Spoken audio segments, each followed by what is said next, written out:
Bonjour à tous, dans cette vidéo nous allons voir comment déterminer le projeté orthogonal d'un point sur une droite.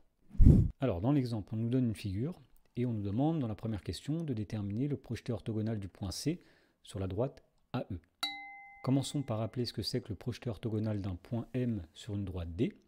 Eh bien le projeté orthogonal du point M sur la droite D, c'est le point H situé ici, tel que la droite MH en pointillé est orthogonale à la droite D.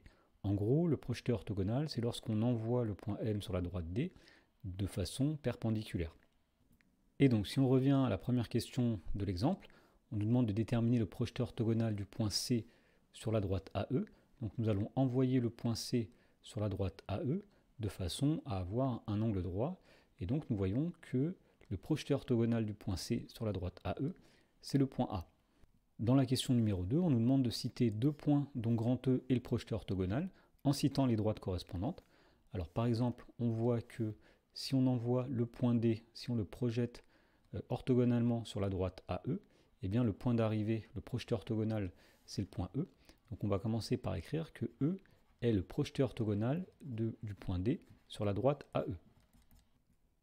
Ensuite, autre possibilité, si on envoie le point A sur la droite DE, donc de manière perpendiculaire, eh bien on voit que le projeté orthogonal du point A sur la droite DE, eh bien c'est le point E. Donc on peut écrire aussi que E, c'est le projeté orthogonal du point A sur la droite DE. Et pour finir, dans la question 3, on nous demande quel est le projeté orthogonal du point B sur la droite AC. Alors cette question-là est un peu piège puisque le point B est déjà sur la droite AC. Eh bien on dira que le projeté orthogonal du point B sur la droite AC, c'est le point B lui-même.